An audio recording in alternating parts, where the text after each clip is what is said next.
that should be the center of modern economics. We're having the 1%, and what does the 1% try to do? It's taken over all of the universities in the United States. You're taught how to let the free market, let the rich people do whatever they want to the poor people. And the Romans were very clear about their idea of freedom. To the oligarchy in Rome, freedom was their right to do anything they wanted to their inferiors, to the rest of the population. That's what a free market is. It's a freedom for the creditors and the landowners to charge rent and the monopolies to take as much as they want from their victims. Hello, this is Robinson Earhart here with the introduction to Robinson's podcast number 220. And this episode is with Michael Hudson, who is Distinguished Research Professor of Economics at the University of Missouri, Kansas City, and President of the Institute for the Study for Long-Term Economic Trends. Michael researches finance, the history of economics, and the role of debt in shaping society. This is actually Michael's third appearance on the show, and in this episode we talk about the history of periodic debt cancellations in the ancient world, and that includes Babylon, Rome, and Greece, and how these policies helped to stave off economic collapse, how the failure to implement them contributed to the demise of these civilizations, and then how they might be used in today's economies. Michael's most recent book is Temples of Enterprise, and there's a link to it in the description. And I also need to mention that this episode was recorded at Austin's Ale House in Kew Gardens, Queens, New York, and I'm extraordinarily thankful to them for letting us use their space. And they also served us some very tasty margaritas, as Michael remarks numerous times. But Austin's Ale House is in a lovely location. It's got some great outdoor seating arrangements, which we took advantage of. And it's also extremely popular in the area. So if you're around, it comes highly recommended. And there's a link to Austin's Ale House as well in the description. Otherwise, I remain painfully close to a 5-star average on Apple Podcasts. So if you're listening there, please take just a moment or a few seconds to tap in a rating.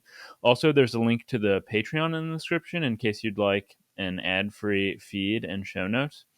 Currently, even non-members can ask questions for the monthly AMAs, and I am absolutely hungering for your questions. So please head over there and ask some for September.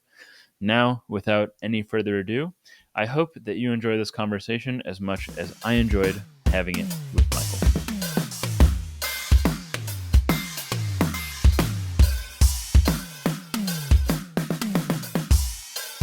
So, Michael, you've been studying the history of debt and the collapse of civilizations for many decades now. I mean, at least, we were just speaking before this, going back to your time at the Peabody Museum, and I'm wondering if you were initially interested in this topic because just because of its historical interest, or more because of its implications for the present.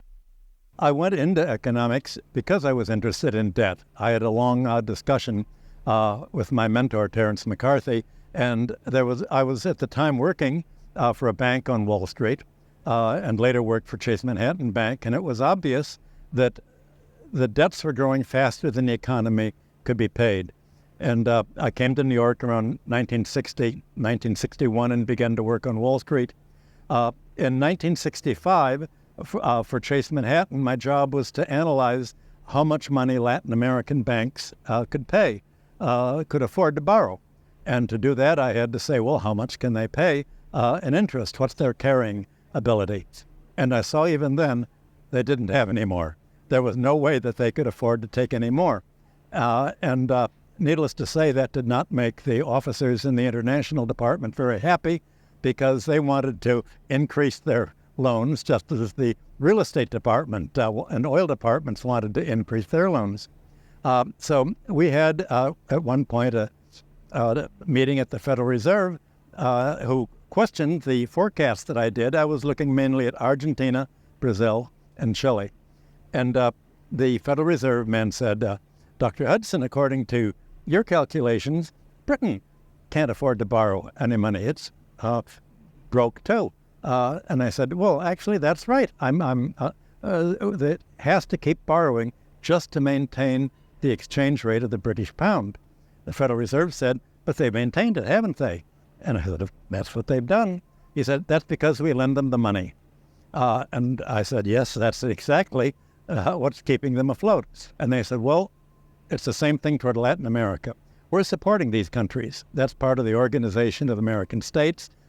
We're telling the bankers here, you can lend them the money because we're protecting them and we're keeping them solvent.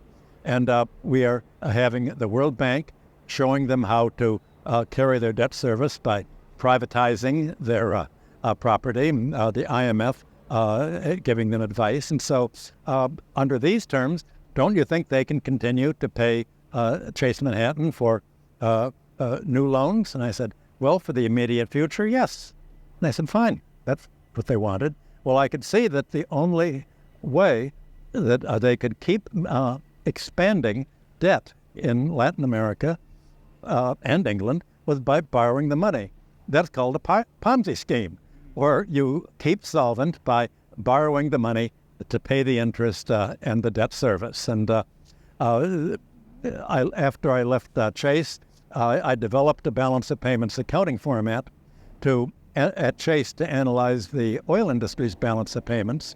And I wanted to extend this analysis to the whole U.S. balance of payments as a means of analyzing the actual financial flows of a country's exports and investments and military spending and tourist transfers.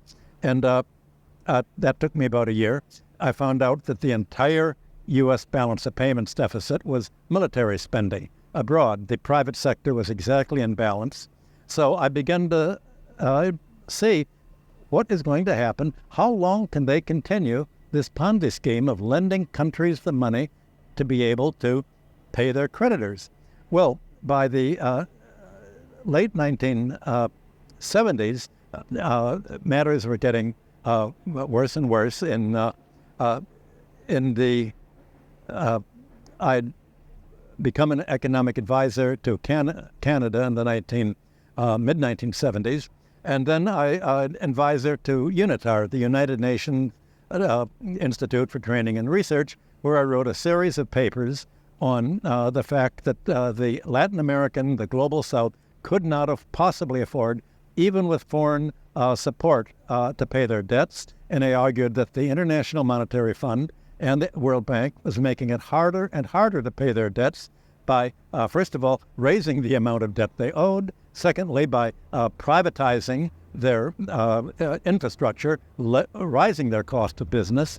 And most of all, their problem was the philosophy of competing internationally and paying their foreign debts by lowering the wage rates, which, of course, made labor less productive. And I'd written my doctoral dissertation at New York University on American protectionism and the philosophy of industrial capitalism that made America rich. And the philosophy here, as in England and as in Germany and France, was, well, you want two things in order to become competitive in an international economy. You want, number one, to raise living standards of labor, because well-fed, well-housed, well-educated labor is more productive and can undersell pauper labor.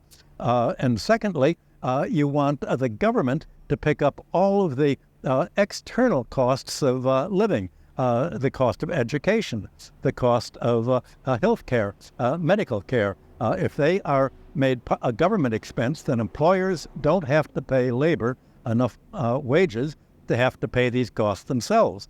And I saw that the philosophy that was developing in the 1980s, Margaret Thatcher and Ronald Reagan, was the exact opposite of all this, and that there was no way that the Latin American countries could pay their debt. I said that at a big United Nations UNITAR meeting in Mexico City, convened by a man who wanted to become Mexico's president. And there was a riot after I said this. And I pulled my whole delegation out, and I pulled the Canadian delegation out with me. Karl Polanyi's daughter, Carrie Polanyi, was one of the people. And I thought this is something. The Russian delegate came out and said, you've taken over the whole conference. You've said the unspeakable. And that's when I realized that the idea that countries could not pay their debt was really important, and decided I'm going to write a history of debt. Beginning around 1980, 1981, I began to write this history, and it was easy going back to the 19th century. I drafted going back to the medieval times, to the Crusades, and the end of even a bit of Rome and Greece. But then it became apparent that there were references to the Jubilee year and to Near Eastern backgrounds of debt cancellations. Well, what I was advocating was, if the debts can't be paid, either you have to write them down, or if you don't write down Latin America's debts, then you're going to have the IMF, the World Bank, and the U.S. State Department insisting that they just sell off their raw materials, their land, their mineral rights, their public infrastructure to foreign investors, and use the proceeds to pay the foreign creditors, and then they'll be left without a patrimony, without these natural resources to earn. And this will be exactly what happened to the 14th and 15th and 16th century French and Spanish kings that went bankrupt again and again and again, and finally drove down the Fuggers and the other bankers with them. So I began to read about Mesopotamia. And it was very difficult. Most of the writing was in French and German. There was almost an antipathy in the English-speaking world to read this. And because I had studied linguistics at the University of Chicago for my BA in history, but I didn't read cuneiform. I did try to learn hieroglyphics, but I wasn't that interested in what was written in hieroglyphic. So I began to read the laws of Hammurabi, and even more important, the debt cancellations, the clean slates of Hammurabi and his all of the other members of his dynasty, and all of the neighbors of Babylonia and earlier in Sumer. And what I found, it didn't matter that I hadn't studied Assyriology, because the translation of each of their speeches was completely different in German, French, and in English and American. Each of them would, when it come to, well, what exactly did they do when they were proclaiming order? The American, Samuel Klamer, said, well, they had a tax reduction, and that's just what Ronald Reagan should do. He should cut taxes just like Rukagina did in Sumer. And he wrote a New York Times editorial for that. A tax cancellation. Well, a lot of tax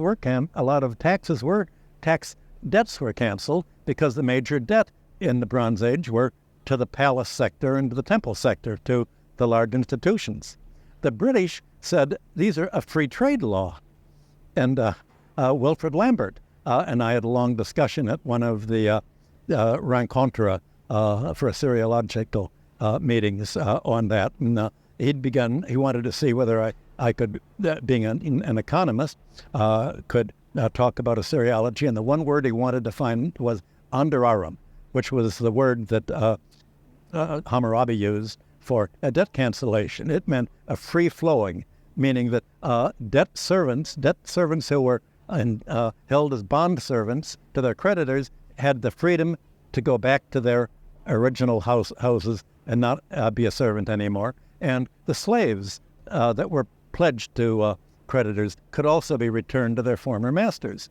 Well, okay, that was, but that wasn't really a free trade, although I think that obligations to pay a tariff to kings were probably part of the Assyrian debt cancellations. The Germans had just what I wanted to hear, debt cancellation. The German Assyriologist Krauss wrote in incredibly different German Professorendeutsch a whole study of this. And that was very sympathetic. But then the French, I thought, had the best translation at all.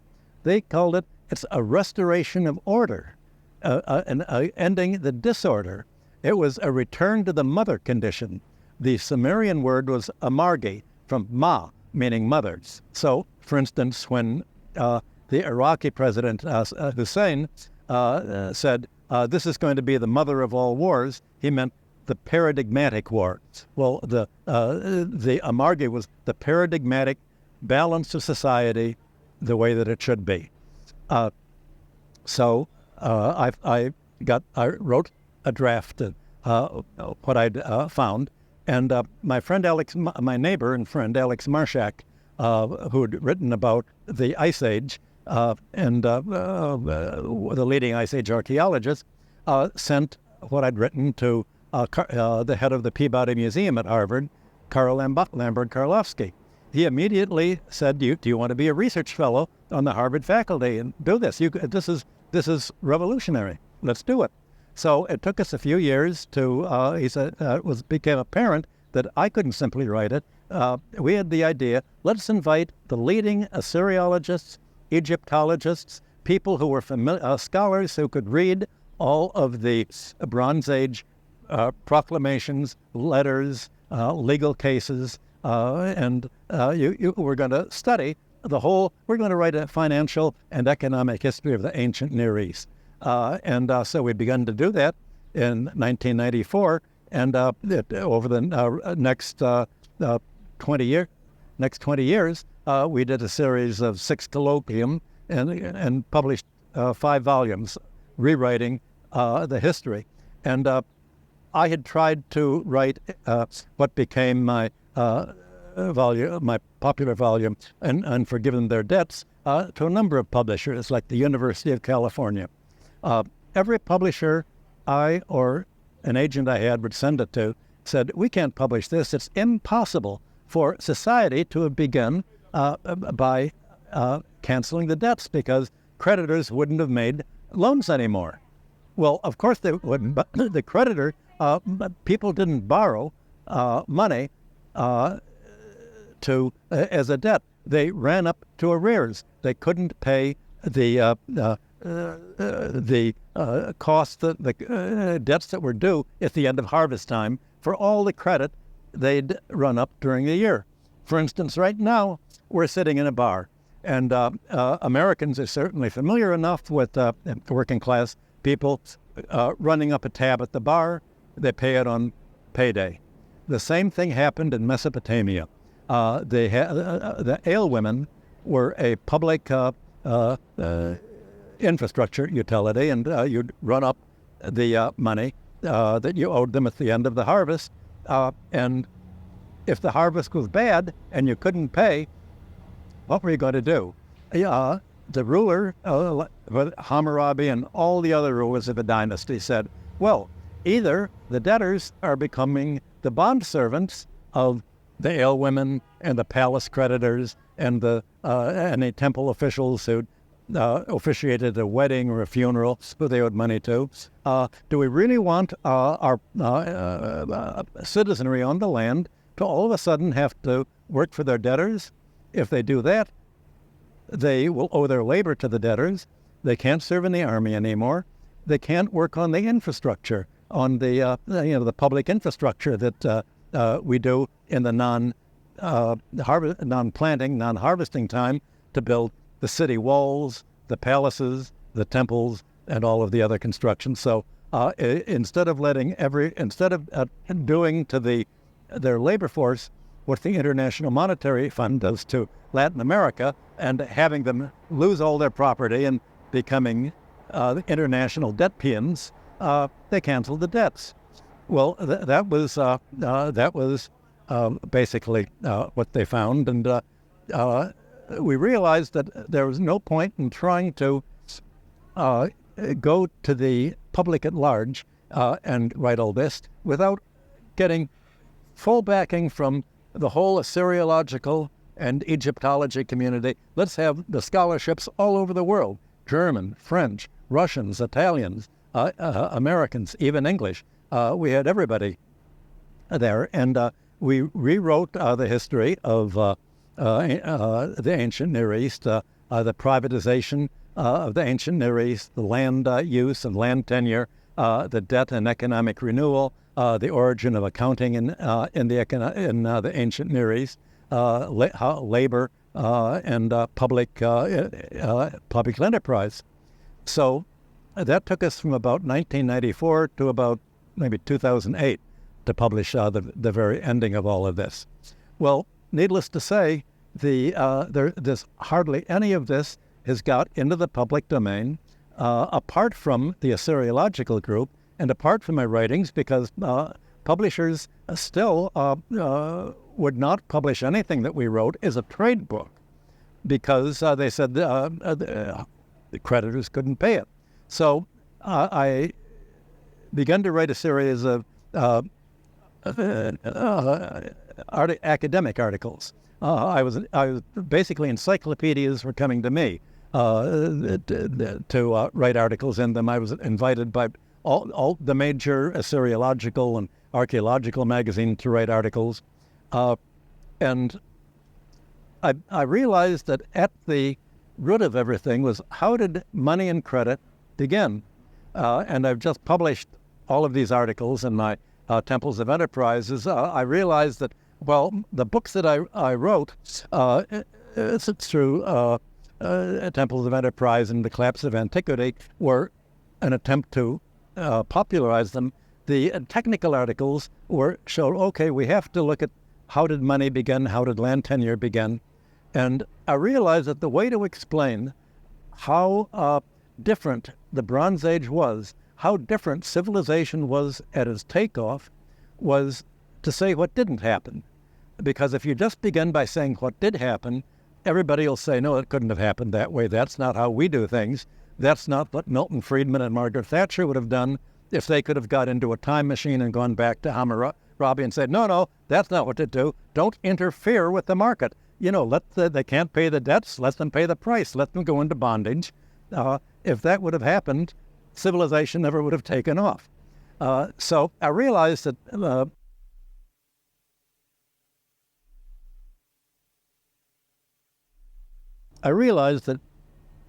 everything had been taught in college about the very university study, PhD, for the courses about here's what money is, here's how money began, was all propaganda that was made up in the late 19th century when by opponents of government, by essentially the predecessors of Milton Friedman, the Austrian school, and which they were represented the landlord class, the monopoly class, and the financial class. And they said the government, something terrible is happening. In America, they're passing antitrust legislation, what Teddy Roosevelt's doing. In Germany, they're nationalizing what should be private enterprise. They're preventing us from making money by charging whatever the market will bear. The best kind of an economy is one with no government at all. Well, how could they define it? They have to say, well, civilization began without a government. And to people, I think Ronald Reagan, when he said the worst words in the English language is, the government's here to help you. What he meant was, from the very beginning of civilization, in this libertarian view, you had private entrepreneurs trying to make money, trying to create wealth, and the government interfered them by not letting them charge enough rent, by not letting them collect on their debts, by reducing the population to bondage, by keeping basic infrastructure and basic human needs in the public domain instead of letting them be monopolized for economic rent. And so the theory of money that I was taught in universities, and that every economist is brainwashed into thinking, except for the modern monetary theorists at the University of Missouri at Kansas City back then, said, well, money began in barter. And everybody would you'd have people growing wheat, corn, they'd maybe be weaving clothes and wool, or they'd be giving you wool. They'd be making handicrafts, shoes, and some people would provide raw materials like silver was something they liked, and they liked silver because it was lasted a long time. It was uniform, and that was what they wanted in barter. And so, because the people who were able to save money wanted something like silver or gold, that's why silver and gold was money. Well, the reason the banks wanted silver and gold was that's something that the financial sector owned. And the last thing that these free enterprise monetary people wanted was the idea that governments could create money.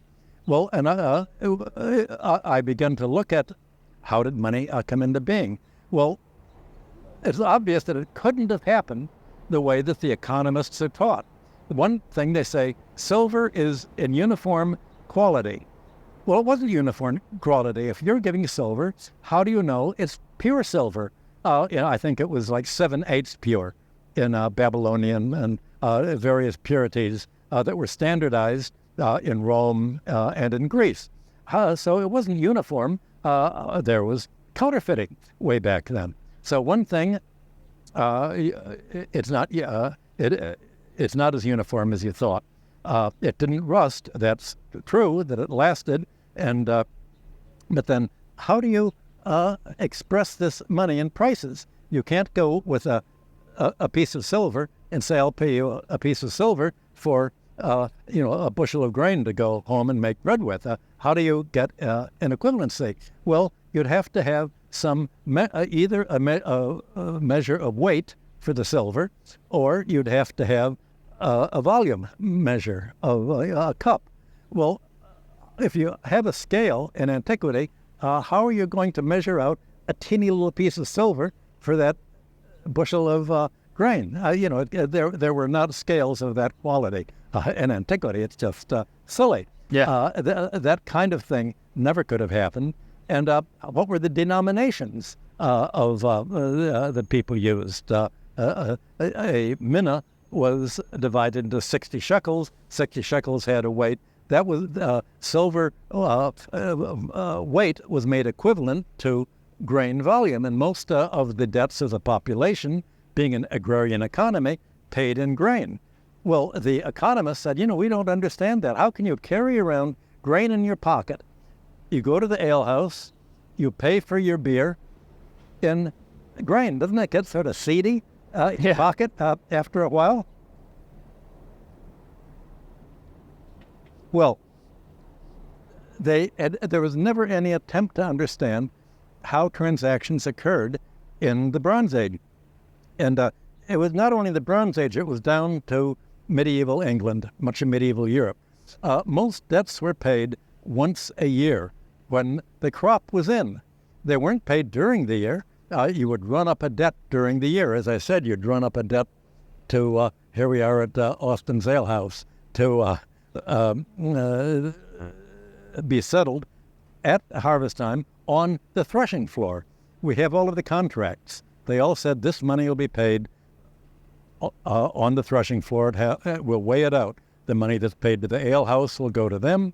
The money that's paid to the palace for advances of what you need to live and to cultivate your land will go to the palace. What you owe to the temples for what they provide will go to that. What you owe to creditors, if you got sick and you needed money, they'll go to them. All the debts are going to be paid then. And then it seemed to be that, you say that and you think, oh, now I understand how it works. But there's that nobody had to lend money for any of this. Everybody was just doing business. They'd give you the drinks. They'd give you all the services you needed. It was a credit economy. There's one thing that is not taught in American economic universities: credit and debt. It didn't play any role at all in this idea of money. Most money were to pay the debts that you ran up during the year. It was used once a year or so I'm talking about for goods and services, not for financial transactions by traders using silver among themselves. So the problem is, it's very nice to, you harvest the grain, you bring it into the threshing floor, But what happens when the harvest fails? That's something that a kind of question that economists stutter about. It's something that if you mention that to someone like Paul Krugman, he's going to just, what do you mean they can't pay? They get confused. Well, if you can't pay, we're back at the problem that I mentioned at the beginning. Think of what happened when England went into India after England conquered, the British East India Company, I should say, conquered England.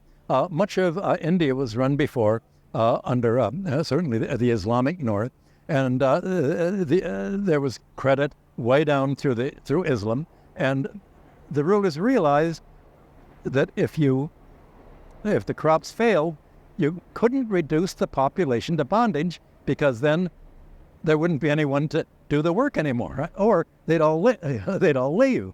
Certainly they couldn't be in the army anymore because they'd be bond servants. Well, that was exactly the problem that the Babylonians felt and the Sumerians felt. You wanted a population to be free on the land. Freedom meant being able to produce your own means of support.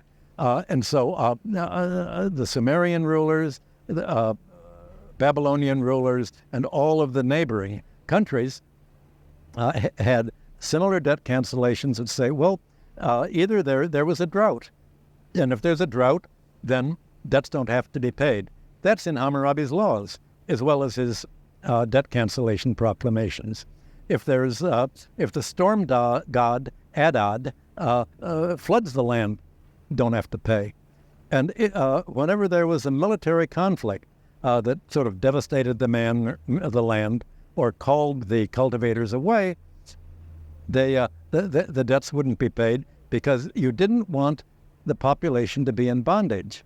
And the flip side of that is you didn't want the result of bondage to be a creditor class emerging with its own economic power. Because if you had a creditor class emerging, as they did in the late Roman Empire, in the Byzantine Empire, in the 9th and the 10th centuries of our era, the leading creditors would use their credit to appropriate the land of debtors who couldn't afford to pay the taxes. Well, pledge your land as collateral, we'll take it from you, just like America will take Latin American land to pay the debt.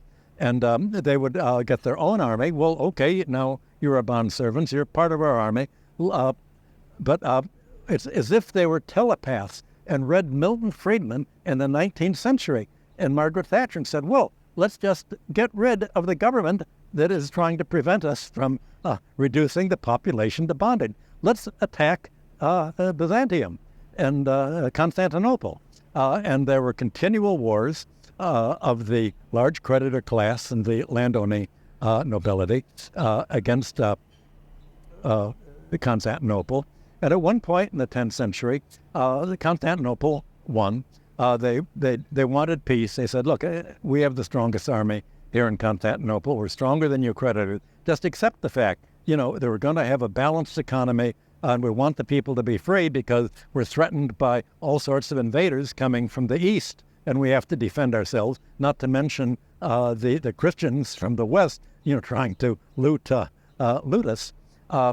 And so there was a great, the emperor of the Byzantine Empire invited the rival general to have a dinner to make peace. And he sat down with the general and said, how can we prevent this kind of fighting that happened again? We're peaceful to you. We're not going to do anything to you. You can go back to your own land and have as much of the wealth as you possess, but you can't take the wealth away from the population. And the general said, well, he said exactly what a classical Greek tyrant said to another tyrant when Thrasybulus was asked, what do we do to prevent an oligarchy from taking over? Thrasybulus went to a wheat field, and he said, look here, wheat, they're all different sizes. He took a scythe, and he cut off the stalk so everything was at the same level. And he didn't have to put that into words. It was a visual metaphor. But the Byzantine general said, you have to prevent this egotism of the wealth from trying to take over. You have to tax them away. You have to prevent a wealthy oligarchy from developing, because if they do, they're going to want to keep attacking you and getting rid of the state, because that's what rich people do. Now, I thought that should be the center of modern economics. We're having the 1%, and what does the 1% try to do? It's taken over all of the universities in the United States. You don't learn about how to make a mixed economy, public-private economy with balance. You're taught how to let the free market let the rich people do whatever they want to the poor people.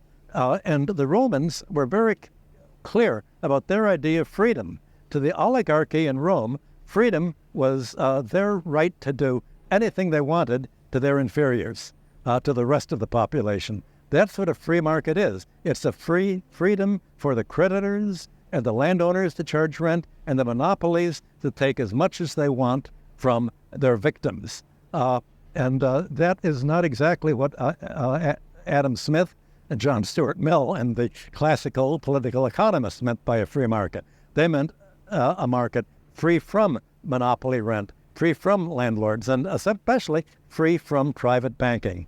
And that fight has been going on ever since antiquity. So in the articles that I've done on the origins of money, the origins of credit, the origins of interest, you see a common theme from the Bronze Age inception of economic practices, economic enterprise in the Middle East, down through classical antiquity, through medieval Europe to today. The same kind of fight by wealthy classes wanting to be an oligarchy, a financial oligarchy, and taking over the government. That should be not only the theme of economics, do you want to support that or do you want to oppose it, but the theme of the history of civilization, as far as I'm concerned. That's what today's civilizational fight is between the NATO West, the Golden Billion, and the global majority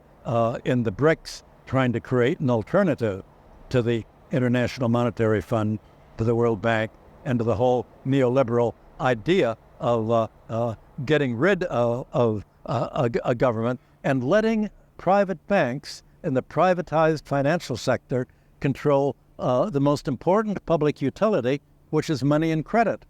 That's why China has financed its remarkable economic growth without government debt. It prints its own money. That's why Stephanie Kelton has argued that America doesn't have to borrow from the creditors to increase public spending. It can simply do what Abraham Lincoln did in the Civil War.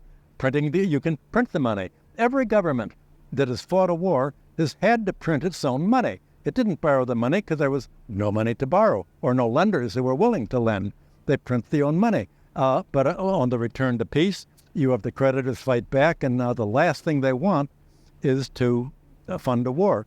Well, in the United States in 1913, this whole fight came to a head. Before 1913, the U.S. Treasury had done everything that the Federal Reserve had done ever since. It had 12 local districts that it would essentially handle the money supply of credit to the markets, to move the crops, to supply credit. You had J.P. Morgan and the bankers say, let's prevent money from being a public utility. Let's get the government out of money. Let's make money purely in the hands of a privatized financial class. To do that, we can't get rid of the Treasury. There'll always be a Treasury, but we can take all of its powers and have a privatized Federal Reserve. And they controlled the Federal Reserve. They said, we're not even going to let the Treasury or a Washington official be a member of the Federal Reserve. In fact, we're not going to have its center in Washington. We're going to move the Federal Reserve to New York City, and with branches in Boston, where the financial center. in Chicago for the grain trade. In Philadelphia, that was a center. We're going to completely take control of the money supply so that it's the bankers who will decide where to supply credit for the economy. Well, we know today what bankers supply credit for. They don't finance industry. They have not industrialized the United States. They've deindustrialized it. Bankers make loans when there's collateral against it to buy other collateral that is pledged to the bankers in exchange for the debt. 80% of loans are for real estate. Loans are made against stock holdings, bond holdings. You can buy a company with stock and pledge the company itself as collateral for what you borrow to take it over, which is what private capital does primarily. This doesn't happen in a country like China. They make loans for tangible capital investment. And that's the difference. What we have today is not industrial capitalism anymore. It's finance capitalism. And that dynamic, you can just trace how it's evolved from the ancient Middle East through Greece and Rome, through the Crusades, to the origins of states in basically the 17th and 18th century. You had what you know as a modern state today is essentially a creation of the financial sector. From the beginning of the Crusades through about the 16th century, the Catholic Church was a global, an international power over all of Christendom. The Catholic Church treated secular kings as their subordinates, and they said, how do we gain control of Christendom? We don't have an army, as Stalin noted, but they didn't need Stalin to tell them they didn't have an army. They went to Norman warlords like Robert Guiscard in southern Italy and Sicily, and William the Conqueror in 1066 in England. Said, we will bless you for taking over the country if you will pledge fealty to the papacy, and southern Italy, Sicily, England will be fiefdoms of the Catholic Church. In Rome, you'll be fiefs of the popes. We'll expect you to let us appoint the bishops in your countries, and the church lands were larger than the royal estates in England and many other realms, and we'll expect you to pay tribute to us. But we will back you and give you church approval of your divine right not to let Parliament and other people limit your ability to fight wars on our behalf. And Rome, by the 12th century, Rome tried to subdue other European countries to its own control. And Germany, the German kings, who were officially the Holy Roman emperors, were not warlords. They didn't want Roman control. They wanted to appoint their own bishops and to have the church part of a public society instead of having a theocratic control. So the popes told Edward Henry III, won't you tax your country to finance our war to fight against the German control of southern Italy? And you had Parliament that had already passed the Magna Carta in 1215, give Parliament the right to not let kings impose taxes without their consent. Well, when King John was the subject of the Magna Carta, he asked Pope Innocent III, won't you excommunicate these parliamentarians trying to create, they didn't use the word economic democracy, but try to question my divine rule. Innocent excommunicated the critics of the Magna Carta, said it was an absolute disaster. Not exactly what you're taught in the textbooks today.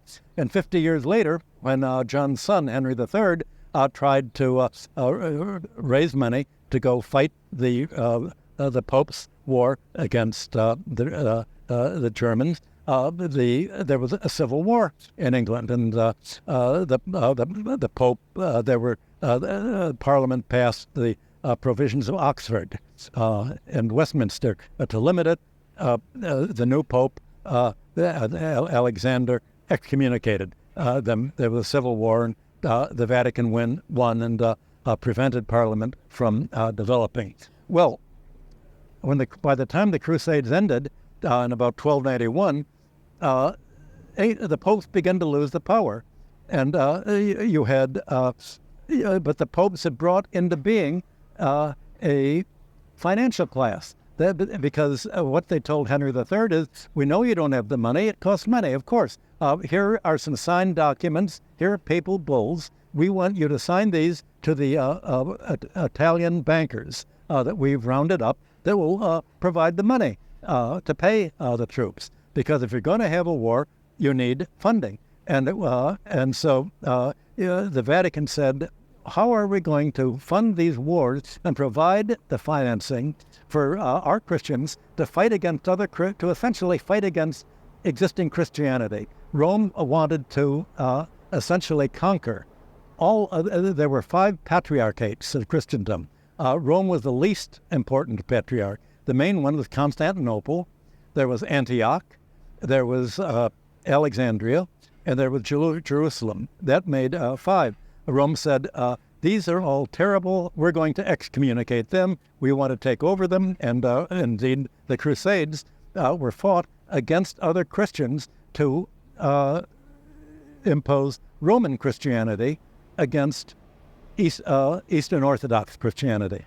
Well, the Roman Pope said, well, and I guess if we're going to go to war to have our power, we have to reverse all of the teaching of Christianity. We have to change the opposition to usury, because, of course, these bankers that we're supporting want to get paid interest. And so you had the schoolmen, the academics, come up and say, well, there's a difference between interest and usury. Usury is what the Jews charge, but when the Christians do it, it's not usury, it's interest. It's like President Nixon saying, when the president does it, it's not a crime. So all of a sudden, that legitimized the growth of the banking family. Over the next few centuries, the 12th, 13th, and 14th century, the banking class got richer and richer, making loans to kings going to war.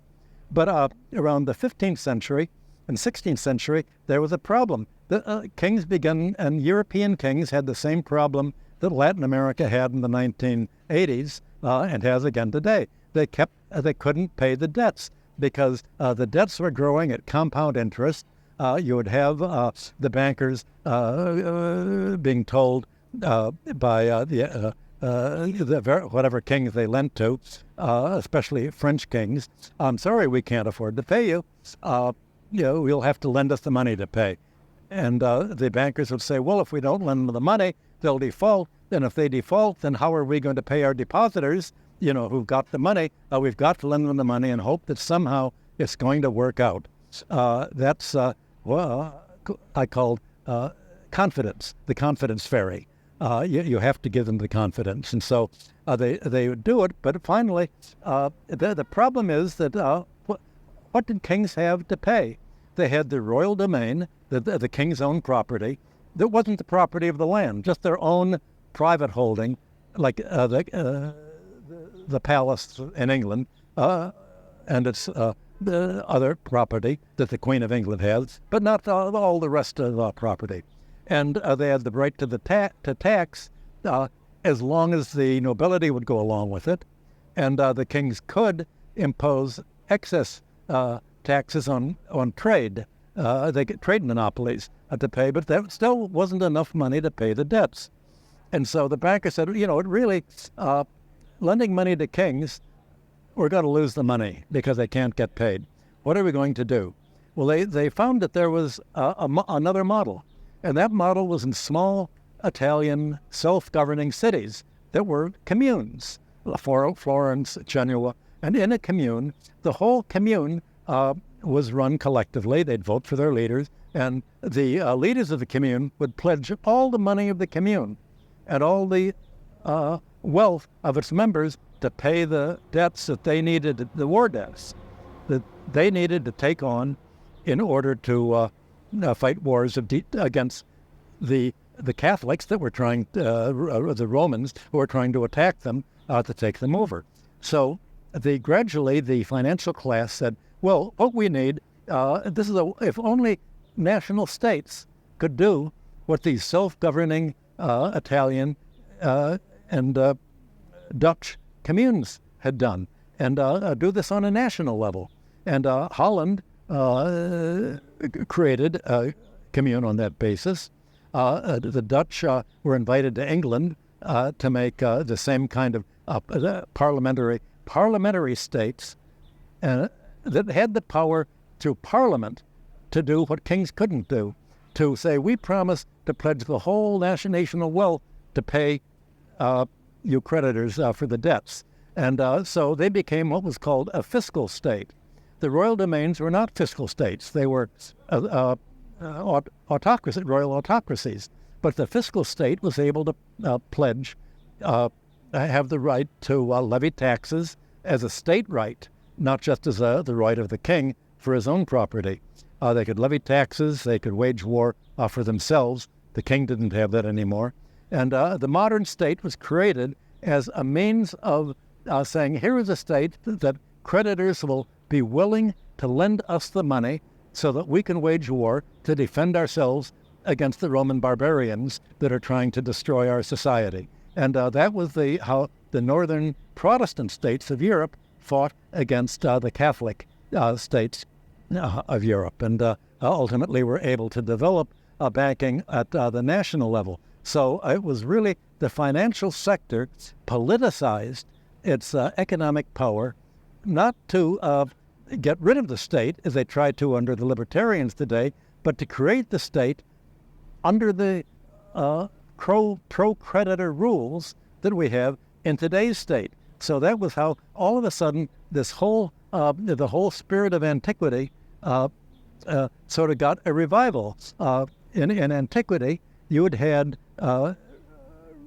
kingship. They called it royal divine kingship, where the king was able to proclaim, cancel the debts, and wage war, and to essentially have the power to prevent an oligarchy from developing. The new national states of Holland, England, and the subsequent northern European states, and all states today, now do have this power, but it's not to prevent an oligarchy from developing. It's to support the oligarchy in doing whatever it wants. It's a strong state. So when people like Ronald Reagan and the libertarians today say we're against the state, we want a state strong enough to crush you, and we don't want the state to be able to promote the public welfare at all. We want the state to be strong enough to pay the creditors, whether you're Argentina or Chile or any other state, a state strong enough to put the interest of international creditors above that of the domestic economy and the domestic economic growth. So you still have the same fight between, will the economy grow and be free, or will creditors have the right to reduce it to debt serfdom? So all of the academic articles that I've done on land tenure and the origins of enterprise, coinage, credit, and charging of interest, all were trying to trace this common denominator of civilization. And when you look at civilization as the political expression of creditor-debtor relationships, then you all of a sudden, this is as important for civilization as sex was for Freud. This is what it boils down to. That was amazing. I'm always extremely impressed when I'm talking to someone and they can extemporaneously lecture on a topic like this, but when you've been studying one like this for 30 or 40 years and you're the authority on it, I guess it comes pretty easily to you. I mean, it's nice to have a margarita. It helps to have a margarita. I have all sorts of questions. There are tons of things on the table, so to speak. One thing that's sort of orthogonal to our purposes, but that jumped out at me that you said earlier, was all of these translations of these texts were quite different. And I recently spoke with Joyce Carol Oates, a novelist, poet at Princeton, and I remarked to her just how some of my favorite poems and poets don't write in English. And I can read a poem from one author in one translation and it's completely different. I hate it. In another, it's one of my favorites. And I just imagine that, translation is such an art and so important for the work you're doing. But this gets us back to these ancient texts, because I think one of the interesting lessons that might come out of what we're talking about today is, well, what we can learn from the collapse of these Bronze Age civilizations and the other civilizations of antiquity today. And you mentioned early in the conversation Hammurabi and Babylonia and the Jubilee years. And for our listeners who don't know who Hammurabi is or what a Jubilee is, what are they and how did they contribute to, well, the flourishing and then the downfall of these ancient civilizations? It's funny. I'll have a roundabout way of answering your question. I began the day talking about translations. One of the most important books on the origins of money was written in 1888 by a German anthropologist, Heinrich Schurz. And he quoted the book, The Origins of Money, and he was looking at indigenous communities in the French possessions in the South Pacific and in Africa. And he saw, how did money really develop there? Well, it wasn't really money. What was property? And he found that what called primitive money, which wasn't the money of Mesopotamia, but were really valued objects that were always imported. And he said the way to get status in all of these communities was by foreign trade. And you would get foreign exotic materials, not silver and gold. It could be jewels, it could be shells, it could be anything that was sort of exotic, or you'd have trophies of one sort, like some item of dress or furniture that was owned by a wealthy chieftain's family would be valued. And so this was these items of prestige would become the money. Well, in a way, something like that happened in Mesopotamia when you had, alongside grain for money, you had silver. The gold didn't pay much of a role. It was silver that was valued because Mesopotamia had to trade in order to get raw materials, copper, tin, that made the bronze into the Bronze Age, stone, hardwood. They had to get all of those and gems. That was the root of obtaining money. Money was always basically something foreign, and for most countries, silver and gold. In our era, is foreign. That's why India was called the sink of gold. The Indians wanted, in antiquity, down to the Middle Ages, all the gold was taken in India. In the 19th century, China and Japan wanted silver for everything. You had a drawing in for that. And you had this anthropologist, Schurz, describing all of this. Well, I'd written they asked me to write the introduction to the translation of this book. And so I got the translation about a week ago. And yesterday, I spent, they sent me the publisher's proofs, and they'd sent me the draft translation before, and I'd quoted all of what Schurz wrote about all of this. And I found when they sent it to me that they'd changed almost every paragraph of the translation. They'd changed the word. Instead of, they would use property instead of something else. They said, well, we can't say government because there wasn't a government in indigenous communities. They really wanted to get the anthropological translation right. So it took me 4 hours just to fix up the translations in my version and go into this. But what Schurz found was this influx of primitive money, meaning items of status that were highly valued and therefore used as prestige, were the root of polarization of these societies. And he said the role of money is to polarize these indigenous communities, and the role of the chieftain was something that was done by the Mesopotamian rulers. The role of the chieftain was to prevent the economy from polarizing, because if you end up letting it polarize, then you end up looking like Argentina, where you have 1% of the population holding all of the government debt and dollar debt in its own hands. They hold the dollar debt, but offshore in offshore banking centers, and you have the wealthy 1% impoverishing the rest of the society. Well, that happened in indigenous communities already that were having contact with the West in the 19th century. That's certainly what happened in classical antiquity, and it's certainly happening today. It's the foreign debt that was basically impoverishing a community because the money was foreign. The debt was in a foreign money that they had. And you had this, this constant of civilization. The tendency of economies to polarize always weakened the economy as a whole because it put the obligation to pay debt to creditors over and above the attempt by an economy to grow and expand by raising living standards and tangible capital formation. Clarifying that translation from today you'd say it was an awkward German of the 19th century. It's just something that I'm still doing even in modern, a century-old German today compared to Mesopotamia. Well, people know from the Bible where Babylonia was. The Persian Empire conquered Babylon, and most empires in antiquity were not like the American Empire, not like the Christian empires. They were willing to let the residents of a country follow whatever religion they wanted, live their own ways, have their own practices, as long as they paid tribute and taxes. All they cared about was the money.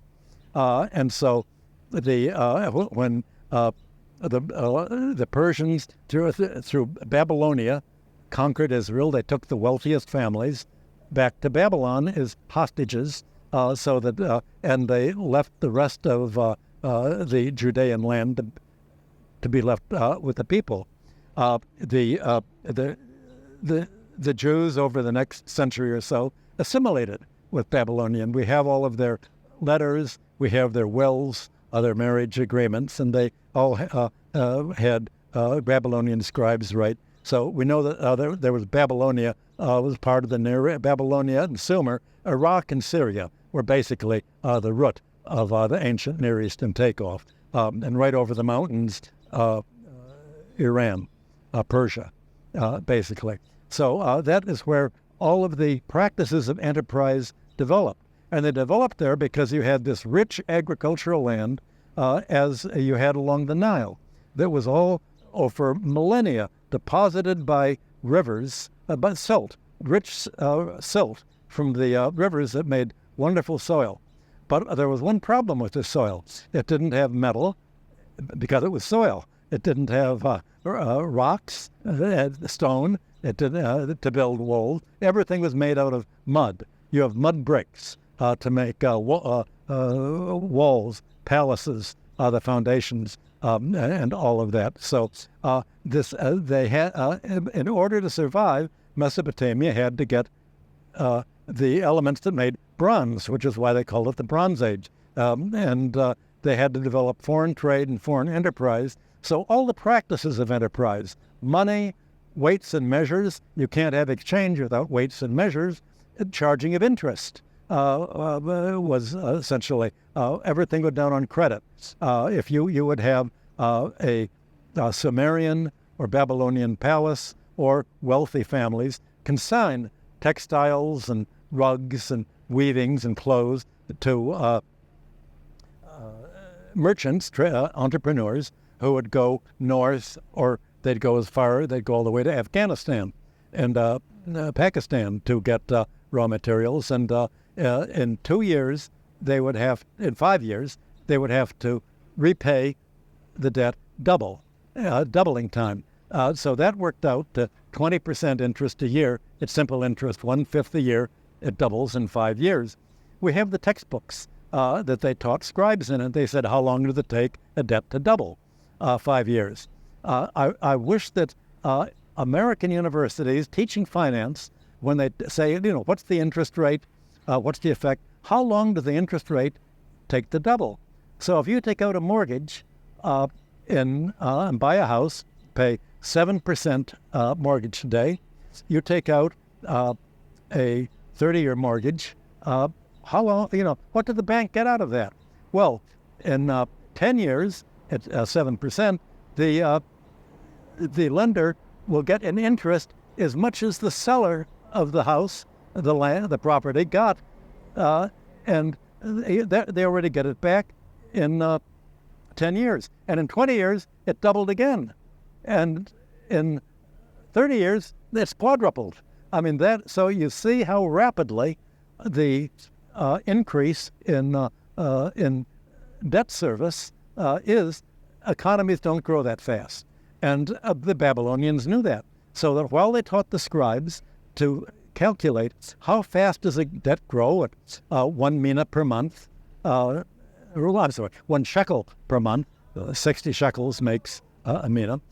They also had plans, how fast does a herd of cattle grow? And a herd of cattle grows very much like modern economies grow. It grows in an S-curve and would taper off.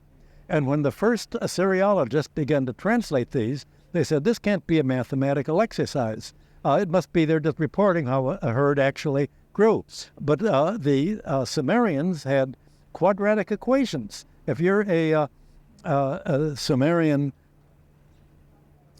scribe, you need to learn more mathematics than a high school student learns in America today. They did it forecasting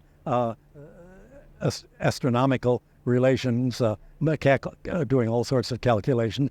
They knew that you had the S-curve of herds growing. You knew the exponential growth of debt, and you see the difference was how much faster the debts grew. From that alone, they knew it's obvious that the debts can't be paid. If you don't cancel them, you're going to have a domestic oligarchy growing.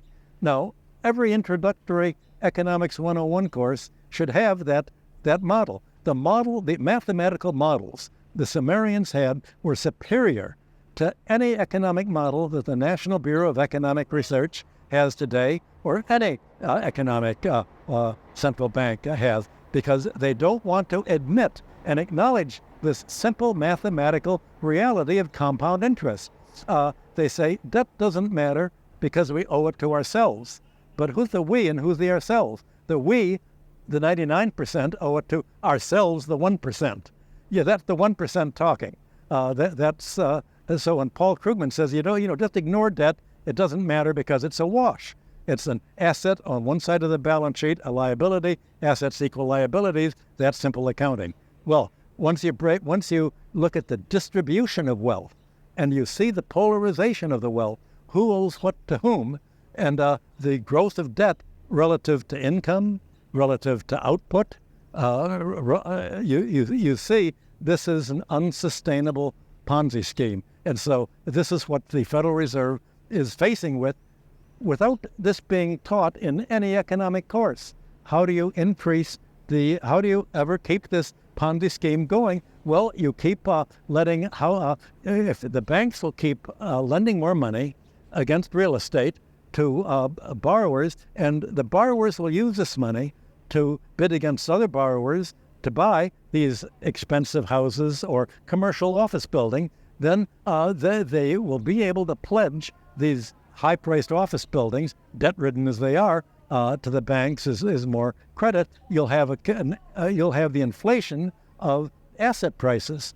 Well, the most important prices in any economy are not consumer prices, not the consumer price index. Of course, that's important. The most important price, if you're looking at an economy's trajectory, are asset prices, real estate, stocks, and bonds.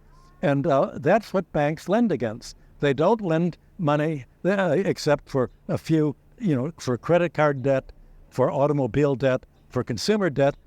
a small part of their loan. They don't lend money for goods and services. So the money that banks create, the credit money, is not used to inflate consumer prices. It's used to inflate housing prices, stock market prices, bond prices. You've had since the Obama bailout in 2009, you've had the largest bond market rally in human history, in empowering the financial class that owns the stocks and bonds and real estate, mainly in the top 10% of the population, but almost entirely the 1% of the population. You've had their asset prices creating wealth way at the top, whereas wealth for the bottom 50% has hardly changed at all. And for the bottom 20%, they've gone further and further into debt.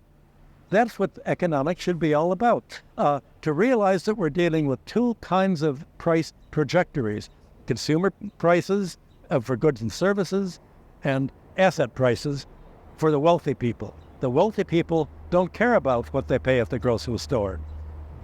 They care about what the stock and bond prices are doing. And that's really what the problem is. Toward this lesson that I'd like to get to for how the Jubilee years and this policy of debt forgiveness, you argue, might be useful in today's time, I think that we ought to contrast the Bronze Age experience or implementation of Jubilee years with what happened in Greece and Rome. What made Western civilization different was they didn't have kings. You said that before there was a collapse of the Near East. It wasn't really a collapse. There was really bad weather around 1200 BC. There was a drought. It set whole populations in motion. They couldn't be where they were anymore. Same thing happened in India. The largest civilization of the Bronze Age, the Indus civilization, just literally dried up from a drought. That's what happened when the Indo-European speakers came in via Persia to the whole thing. And they were sort of walking on their knuckles, and they picked up the Hindu civilization's practices, yoga, and all sorts of other things. So a collapse, you think of, they do something wrong, and they bring it to an end. And here's a lesson for today. What are we going to do wrong? Well, I guess the only parallel you could have is the Indus and Eurasia, Greece and Rome, didn't do anything wrong. You had the Greek-speaking Mycenaean society also come to an end. The population plunged because the crops failed. The palaces ended, and you had the local managers of the palace territories sort of end up as the administrators, and they just kept all of the land in their own, or whatever they could in their own names. You had it was called a dark age, dark in the sense that there's no writing in it. We don't know what happened. You had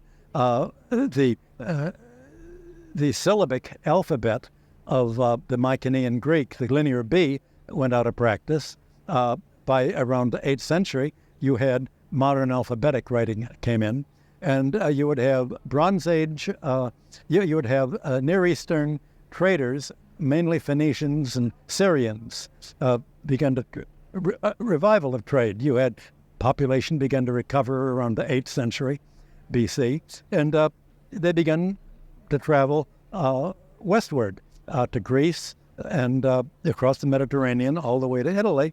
And they would establish, usually merchants would do what they did in Mesopotamia. They'd establish a temple as sort of the businessmen's group there.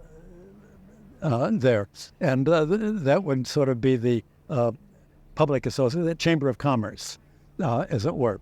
And they would deal with, very often they would deal with offshore. For instance, in Italy, the big trade was offshore in Ischia. In the same thing in Greece, it would be offshore. Just like in from Mesopotamia. Much of its foreign trade would be conducted not in the core itself, but offshore in Bahrain or in the K areas outside of the big cities, outside the walls. Where in the cities you'd have the rule of law. Outside the walls, it was all free enterprise. But they brought this practice of charging interest, and they'd say, well, if we'll sell you on credit, but you have to pay interest.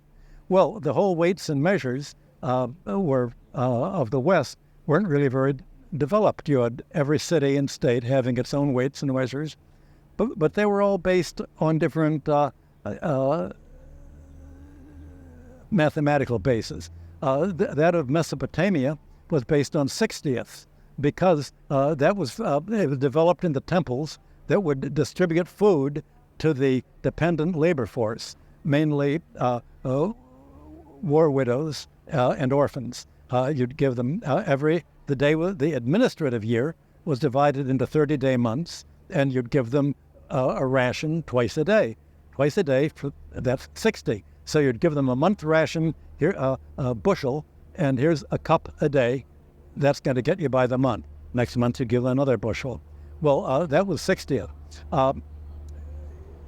Greece was different. Greece had been sort of in the orbit of Crete and Egypt. They used the decimal system of 10. So their rate would be 1% per month, for instance, or 10%, either one or the other. But Rome used divided the measuring system into on the basis of a year. And a year of 12 months, the Rome had 1/12. So Roman weights and measures 12 ounces or troy ounces in a pound.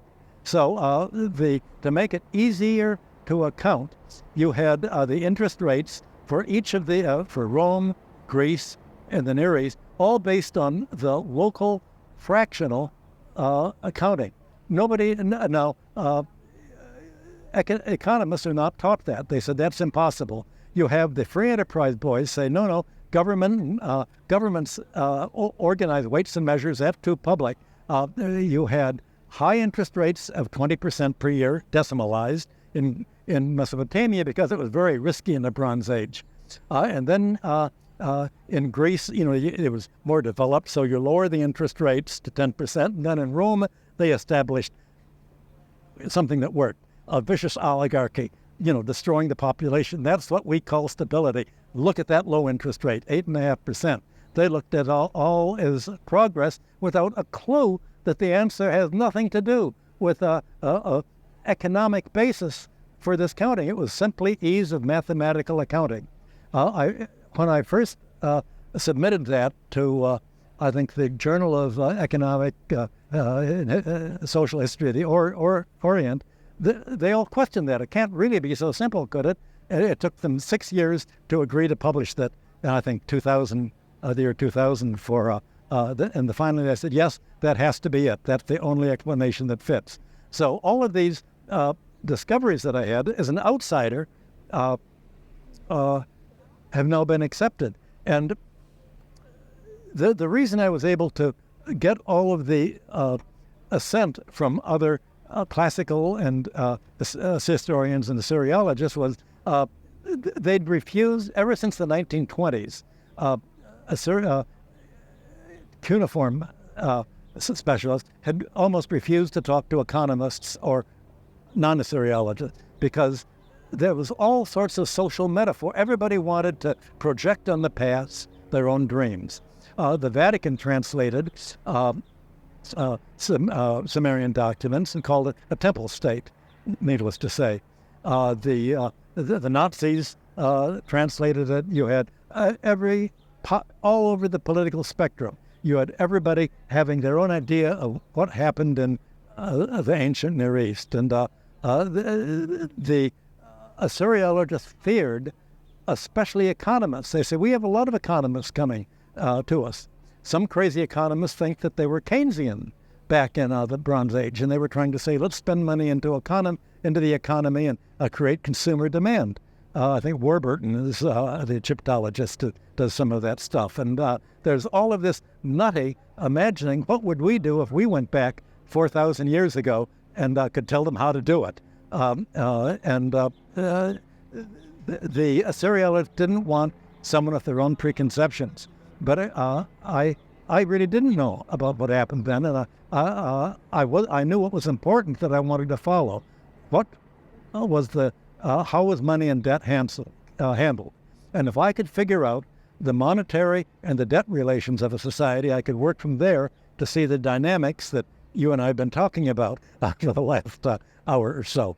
For all that. And so they were willing to talk to me because I really wanted to say, can you tell me everything that you can find on debt? I can't read all of these documents. What do you have on debt and the interest rate and the contracts and enterprise and the land tenure documents and transfers? And how did they build the palaces and the city walls? Could you tell me what you have? And I was very receptive, and the fact that I was able to raise the money to pay their expenses all, to wherever we had meetings all the way from New York to St. Petersburg, Russia, to Germany.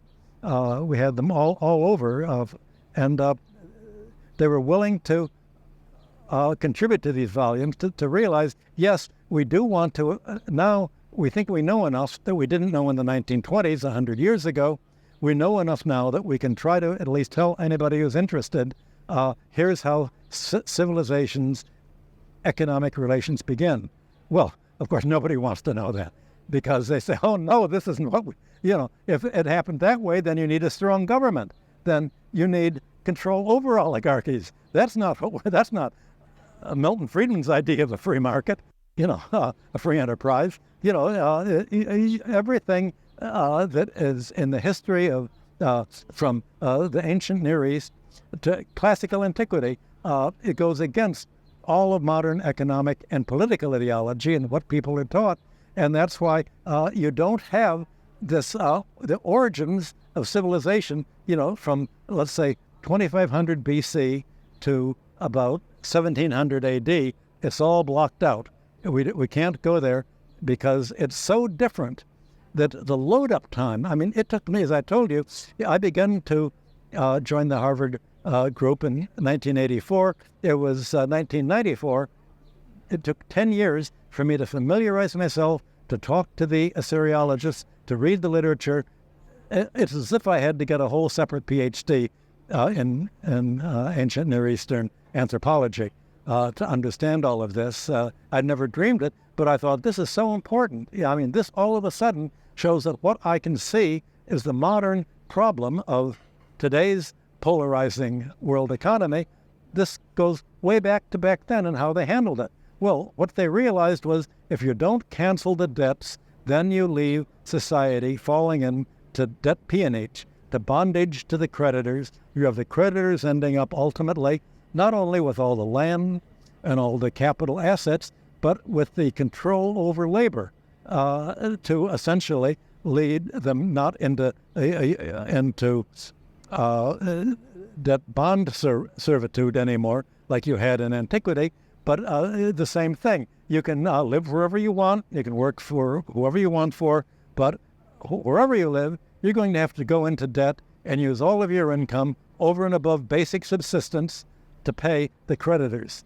Well, that's really what bondage is. That's what debt peonage is. So that's the common denominator that I'm trying to show that is a constant for the last 5,000 years. And if you look at civilization on the basis of this common denominator, you have the laws of motion that are happening. How does the way in which society resolve this question of what's going to come first, paying debts to creditors or writing down creditors' claims to save the economy's ability to grow and raise living standards and to make tangible capital investment? That's the dynamic of civilization. And that's the dynamic that's splitting the global majority today in the BRICS away from the Western garden. The jungle is what Borrell calls it in German. And the jungle said, okay, to us, it's the jungle. But I think that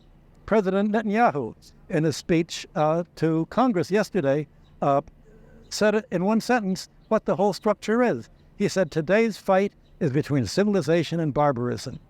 He was emulating what Rosa Luxemburg said. Of course, he got it. He didn't know which side. The question is, which side of the barbarian and which side is civilization? He didn't have the same idea that Rosa Luxemburg said, but that juxtaposition is what's really important. Something quite fascinating I think we have, everybody has today, this idea that civilization is moving inexorably forward just because we see the progress of physics or math or technology or medicine. And there's this illusion that in every field of academic endeavor, we are moving forward in this way. But what you're telling me, it seems like there are these maybe special interest groups or just an unwillingness to look critically at the past. But in the case of economics, there were crucial understandings thousands of years ago that people are totally neglecting today, and that is hindering forward progress. Well, here's the problem. It's not simply moving forward. I made my reputation in the 70s as a futurist. I was working with Herman Kahn for 4 years, with Alvin Toffler, with the Futures Institute, and I was known as, I thought, I don't want to call myself an economist anymore. I mean, an economist says, if you only get poor, that's the way to get a richer economy. I said, okay, I'll be a futurist. I don't want to be called an economist. And what I found in going, it was pretty easy for me to forecast what was going forward. I could forecast interest rates. I could forecast exchange rates. My specialty was balance of payments, and I could do that really well. And that's why I went around the world working for countries doing that. What was really difficult was looking at antiquity. All of a sudden, it was much more difficult than being a futurist.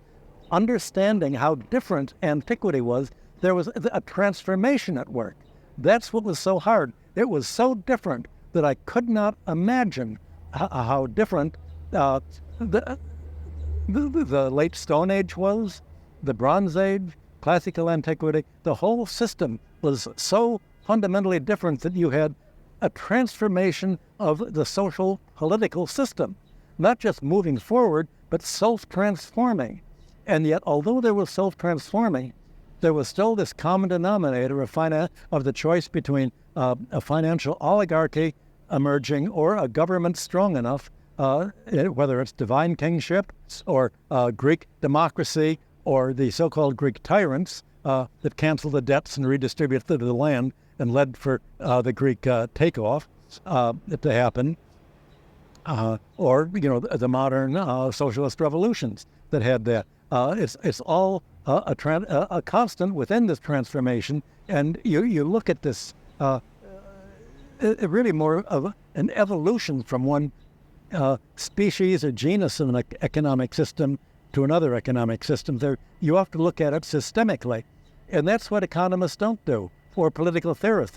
They're tunnel vision, and there's a tendency to imagine that the past is just like today, and that, we're the heirs of Greece and Rome, so they must have been just like us. Well, if they are, then we're going to have the same fate that Rome had, the decline and fall of Rome. If that's you really think there's a similarity there, that's what it is. And the fact that Greece and Rome, Western civilization, took the Near Eastern takeoff out of context, without a ruler able to have the power to cancel the debts and prevent an oligarchy, the 1% in Rome, from taking over the land and monopolizing it and bringing on the Dark Age. And people think, the Greeks had democracy.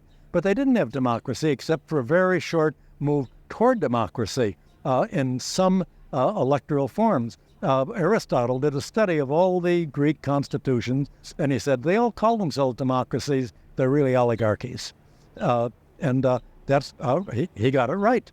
But the dynamics of how the oligarchies operated, the rhetoric they use, the words that they use have changed so fundamentally. You have to look at this transformative process. So it's not simply moving forward. It's a self-transformation unfolding that you really, if I'm forecasting the future, you really can't. I mean, what are we going to have now? Are the BRICS really going to have a global majority with socialist characteristics or with libertarian free market characteristics? What's going to happen to the West? Is it really going to just let itself be polarized and end up like the Roman Empire did? Or is Europe going to say, well, I guess we made a mistake. Let's get independent and join the Shanghai Cooperation Organization like I think Hungary would like to do, and maybe the Slovak Republic.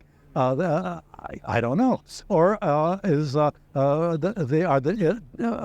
and the Democrats and the neocons going to be able to blow up? Say, if we don't go to war now with atomic war, every year we're going to lose power. And if we're going to have atomic war, let's do it now before we're even weaker next year and the year after. Let's blow up the world now. And Biden can say, well, I'm going to be, I'm going to lose it for Alzheimer's in another month. What the hell? I don't care. Let's press the button. Earlier in the conversation, you referenced some countries. You said it was incumbent on them not only to raise the living standards of their citizens, but also to reduce or eliminate the external costs of living, such as education. And since student debt is such a hot topic today, though I think it was more of a hot topic a year or two ago, but is this one of these things that you think ought to be eliminated? And do you see a path for how that might happen going forward? This is exactly the problem. Once you privatize public infrastructure, you vastly increase the cost of living. It was the conservatives, Benjamin Disraeli in England, that said public health is the whole thing. That's what it's all about. It was the conservatives that wanted that. In the United States, the first economics professor at the first business school, the Wharton School, was Simon Patton. And he said public infrastructure is a separate public capital, is a distinct factor of production. It's unlike labor, it's unlike land ownership, which is not production but a rentier claim. It's unlike industrial capital. It's not aimed at making an economic surplus. It's not aimed at making a profit. The role of public infrastructure is like the Erie Canal, the other American infrastructure. It's to lower the cost of doing business and living. So if we can have the government infrastructure providing basic needs, healthcare, education, communications, transportation, if we can have the post office, if we can have those water and sewer, if we can have those public functions provided freely or at subsidized rates, the government isn't in this infrastructure to make a profit. We're in to provide it as a basic economic right. He didn't call it human right, he called it economic cost, so that the employers don't have to pay their wage earners enough to pay for their own education, $50,000 a year today a semester, their own health care, 18% of GDP, their own transportation and communications that are monopolized. So that by privatizing all of these, all of a sudden they're run for profit and for capital gains and for management fees, and all of a sudden you have the advantage of socialist economies, and everybody called this public infrastructure socialism back then. Not only the Marxists, you had Christian socialists, you had Henry George libertarian socialists, you had all sorts of socialists. They all said the future of industrial capitalism is going to be private economies where you have an active public sector subsidizing industrial capitalism and its ability to compete with other countries by lowering the cost of living and doing services. The object of privatization is to make money by raising the cost of living. By raising the cost of doing business, that's how you make your money. So if you have an economy of private capital and privatization, of privatized healthcare, privatized education, of making its money by charging as much as you can, then how on earth can the Americans or Western Europeans that have gone neoliberal, how can they expect to compete with countries that are calling themselves socialist, but are really reinventing the wheel and doing exactly what the American industrial capitalists and the German industrial capitalists and the French industrial capitalists did in the 19th century. Now, this time, on this note, Michael, I think I said at the beginning of our conversation, this is our third round on the show. It's been Really a pleasure to get to do this one in person, and hopefully that at some point there will be a fourth down the line in person. But thank you again. It's been great. It's very good. I mean, as you see, I thought we'd go 3 times as long. I've hardly finished my margarita.